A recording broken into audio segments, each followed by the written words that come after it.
आज हम लोग आर्टिकल्स यानी कि अनुच्छेद 108 से स्टार्ट करेंगे।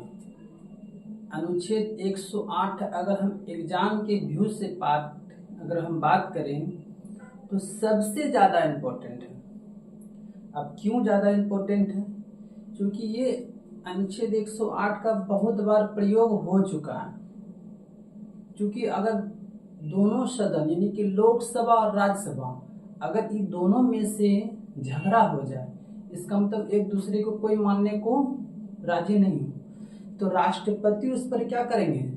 दोनों सदनों का संयुक्त बैठक बुलाएंगे। यही आपका अनुच्छेद 108 कह रहा है। तो इससे पहले आप हमारे चैनल मोदी क्लासेस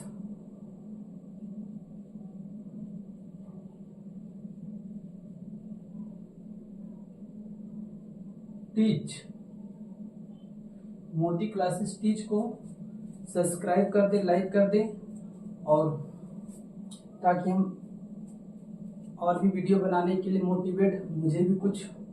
मैं भी मोटिवेट हो जाऊं। तो चलिए आगे हम लोग चलते हैं। अनुच्छेद 108 दोनों सदनों में मतभेद उत्पन्न हो जाने पर राष्ट्रपति द्वारा दोनों सदनों की संयुक्त बैठक बुलाए जाने का प्रावधान है। जो अभी हम लोग बोले कि अगर झगड़ा हो जाएगा तो बैठक बुलाएंगे और राष्ट्रपति फिर दोनों की बातें को फिर वो राष्ट्रपति समझेंगे आखिर कहाँ पर क्या प्रॉब्लम है। उसके बाद अनुच्छेद 109, ये भी इम्पोर्टेंट अनुच्छेद आपका। अनुच्छेद 109 के अनुसार वित्त विधेयक केवल लोकसभा में ही प्रस्तुत किए जा सकते हैं, राज्यसभा में नहीं। जैसा कि हम लोग को पता है वित्त विधेयक पर राज्यसभा राजी हो या ना हो उससे कोई फर्क नहीं पड़ता, लेकिन अगर उसके अनुसार हो तो वो 14 दिन तक अपने पास वित्त विधेयक को रख सकते हैं। उसके बाद भी अगर लोकसभा को वो नहीं लौटाता है तो वित्त विधेयक को पास मान लिया जाता है। इसमें राज्यसभा का कोई उत्तरदायी नहीं होता। अगला, ये तो सबसे ज्यादा बार एग्जाम में आए हुए सवाल है। अनुच्छेद 110 क्या कर रहा है? धन विधेयक को परिभाषित किया गया है।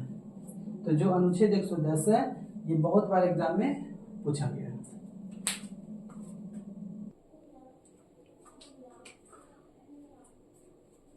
अनुच्छेद 111 ये अनुच्छेद राष्ट्रपति के बारे में इसमें थोड़ा सा जिक्र किया गया। देखते हैं आखिर राष्ट्रपति के इसमें क्या काम होता है। कर बीटों का अर्थ निषेधात्मक मत है। तो बीट कौन लगा सकते हैं? राष्ट्रपति लगा सकते हैं।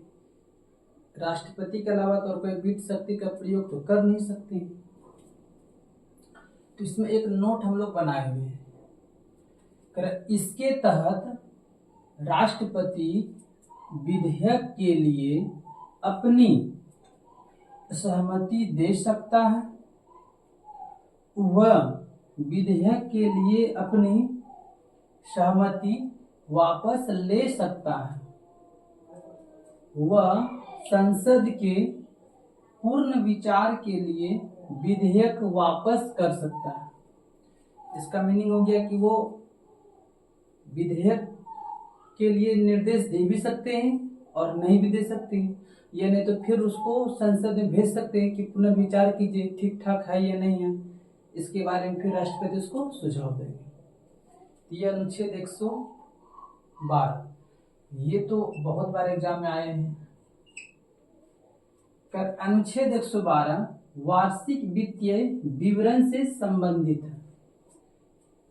जो राष्ट्रपति जो बजट पेश करते हैं इसी अनुच्छेद में इसमें कहा गया है कि राष्ट्रपति प्रत्येक वित्तीय वर्ष के संबंध में उस वर्ष के लिए भारत सरकार की अनुमानित प्राप्तियों और व्यय का एक विवरण संसद के दोनों सदनों के समक्ष रखवाएगा। इसका मतलब जो वार्षिक वित्तीय विवरण जो पेश करेंगे राष्ट्रपति दोनों सदन में, तो लोकसभा और राज्यसभा।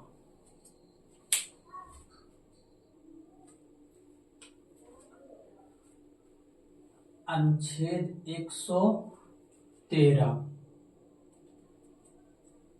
अनुच्छेद 113 के अनुसार प्रत्येक अनुदानों की मांग राष्ट्रपति की अनुमति से ही की जाएगी। आप किसी भी चीज में अनुदान मांगिए तो आपको राष्ट्रपति से ही अनुदान मांगना पड़ेगा, कोई भी चीज में हो। ये अनुच्छेद 114।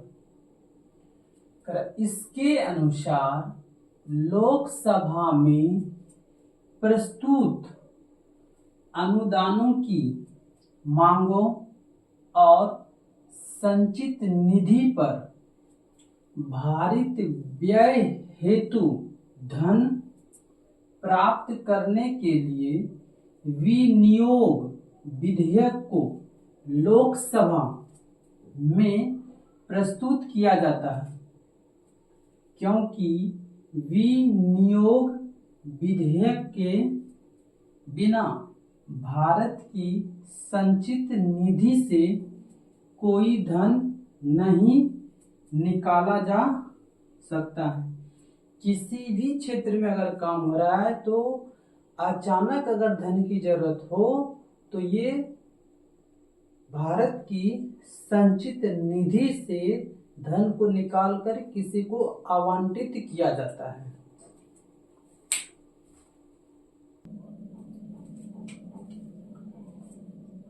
अनुच्छेद 115 क्या कहता है? अनुच्छेद 115 इसके बारे में थोड़ा सा डीप में सारे बात को लिखे हुए हैं, समझते हैं अनुच्छेद 115 क्यों ज्यादा इम्पोर्टेंट है। ऐसे तो एग्जाम के व्यूज ही बहुत कम ही आते हैं, लेकिन अनुच्छेद सारे अनुच्छेद कर रहे हैं तो इसको भी एक बार कर लेते हैं, देख लेते हैं, लेकिन डिस्क्रिप्टिव एग्जाम में बहुत ज्यादा इम्पोर्टेंट है। अनुच्छेद 115 के अनुसार यदि किसी योजना या परियोजना के लिए बजट में निर्धारित की गई राशि से अधिक की आवश्यकता होती है और उस सेवा के लिए प्रदान की गई राशि से अधिक धन व्यय हो गया है तो राष्ट्रपति संसद के दोनों सदनों के समक्ष उस अतिरिक्त धन को दर्शाने वाला विवरण प्रस्तुत करवाएगा। यह लोकसभा में इस संबंध में मांग प्रस्तुत करवाएगा। अगर ज्यादा खर्च हो गया है तो उसको लोकसभा में प्रस्तुत करवा के धन का मुहैया करवाया जाएगा। किसके द्वारा? तो राष्ट्रपति के द्वारा करवाया जाएगा। अनुच्छेद 116 इसके बारे में हम बात करें तो ये वनडे एग्जाम में तो बहुत कम आते हैं, लेकिन डिस्क्रिप्टिव जैसे बीपीएससी स्टेट पीसीएस में ज्यादा आते हैं। यहाँ से सवाल अब क्या बोल रहा है भाई? तो लेखा अनुदान, प्रत्यानुदान और अपवादानुदान, ये तीन के बारे में इसमें बताया गया, तो हम लोग तीनों के बारे में चर्चा करेंगे।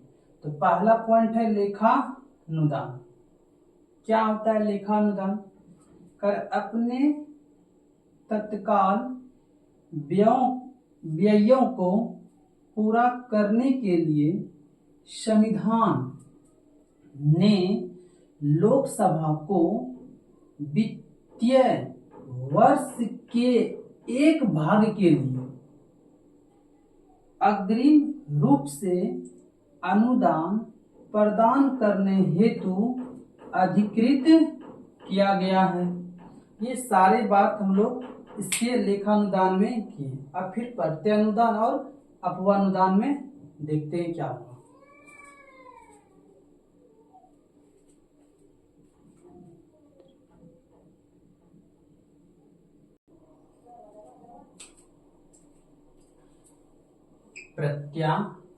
प्रत्ययानुदान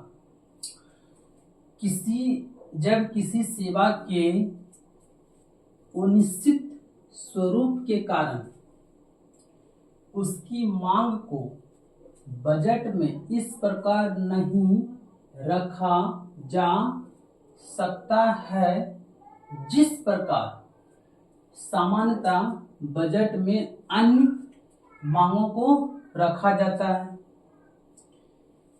तो ऐसी मांगों की पूर्ति के लिए प्रत्ययानुदान दिया जाता है। जैसे मान चलिए किसी क्षेत्र में अचानक बाढ़ आ गया, तो ये तो बजट में कोई इसका मतलब कि आंकड़ा उपलब्ध नहीं होता है, लेकिन अचानक अब तो खर्च करना पड़ेगा, तो यहाँ पर इसका प्रयोग हम लोग करेंगे। किसी चीज में अचानक खर्च पड़ जाए, तो यहाँ देखिए एक नोट हम लोग लिखे हुए इसका, करैया ब्लैक चेक के समान होती है जो लोकसभा द्वारा प्रदान की जाती है, जिसको हम लोग ब्लैंक चेक कहते हैं। किसी को ब्लैंक चेक थमाते हैं जितना भरना है भर लो, तो वही उसी के समान है ये, इसको ब्लैंक चेक की तरह समान होती है। तीसरा है अपवादानुदान। यह एक विशेष उद्देश्य के लिए प्रदान किया जाता है तथा यह किसी भी वित्तीय वर्ष की वर्तमान सेवा का हिस्सा नहीं होता है। इसका मतलब ये वर्तमान सेवा का हिस्सा है ही नहीं। अगर हमारा वीडियो आपको अच्छे लगे तो चैनल को लाइक, सब्सक्राइब और वीडियो को ज़्यादा से ज़्यादा शेयर कर दें।